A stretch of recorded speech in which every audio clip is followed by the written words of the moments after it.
Mr. Secretary, thank you so much for sparing your time to be with us, Kompas TV. I am Frisca. Really great to see you. Thank you. So nice to be with you. Let me start with 72 years of strong Indonesia and U.S.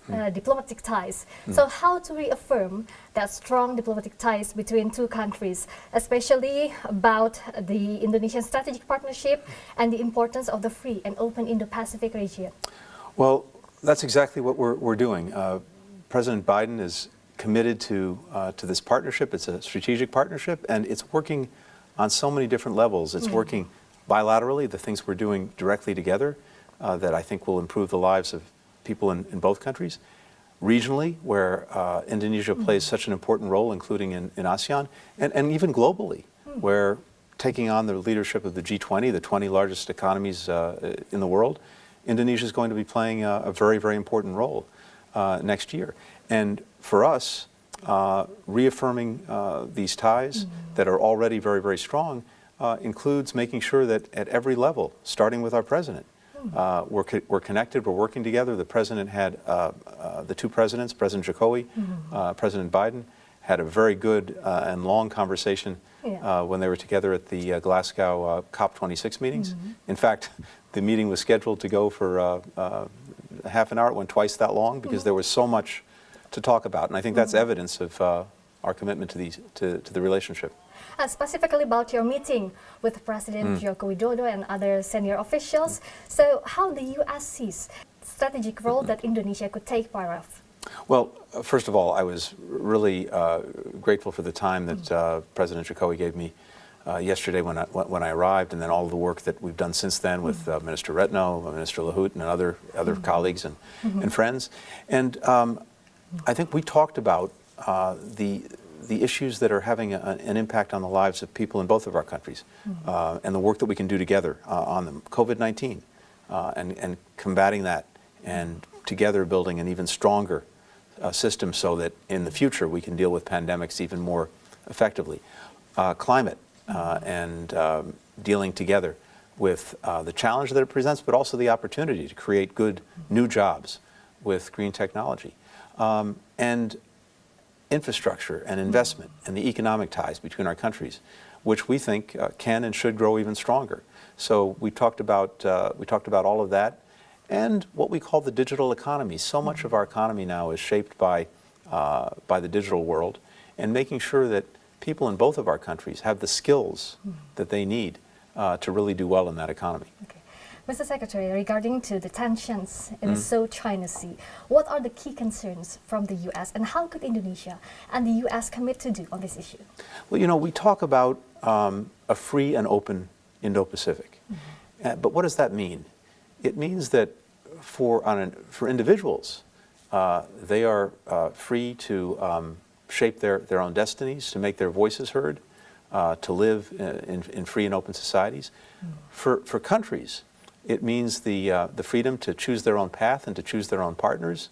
And regionally, it means a region where countries are, and the relationship between them is defined by collaboration and cooperation, not coercion. And so that's the kind of Indo-Pacific that I think not only do we want to see, but people throughout the region want to see, including in Indonesia. And so that's what we're looking for and what we're working toward.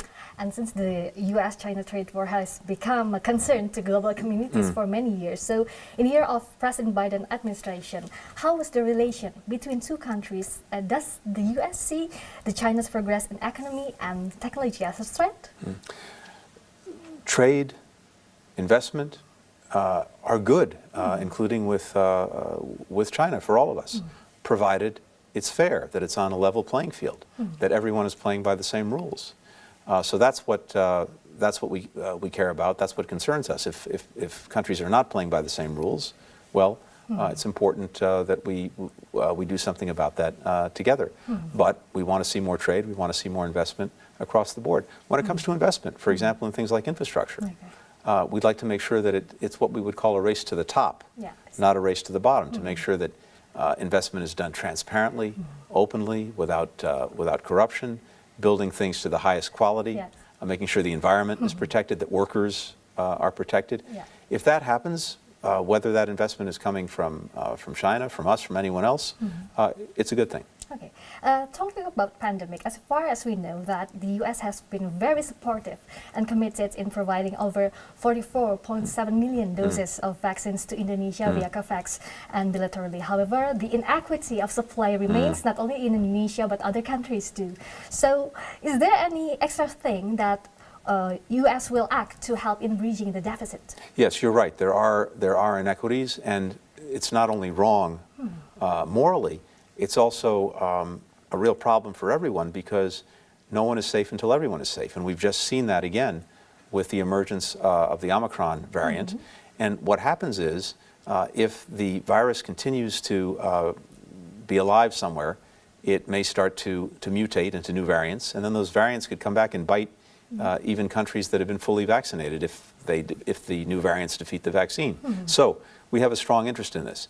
The United States has committed to donate between now and the rest of next year 1.2 billion doses of safe and effective vaccines around the world. And as you said, we're doing it through COVAX to make sure that it's distributed equitably to the countries who need it and not based on politics. And we do it with no strings attached. We don't ask for anything in return. That's very, very important too. But here's the other challenge. It's not simply enough to produce more vaccines. And by the way, we'd like to see production in other countries, including, for example, in Indonesia.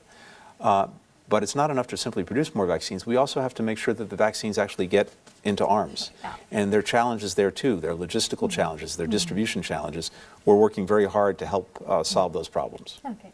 2022 is just a step ahead, and there will be a big moment for Indonesia as the chairman of G20. Yes. How the U.S. supporting Indonesia's chairmanship of the G20?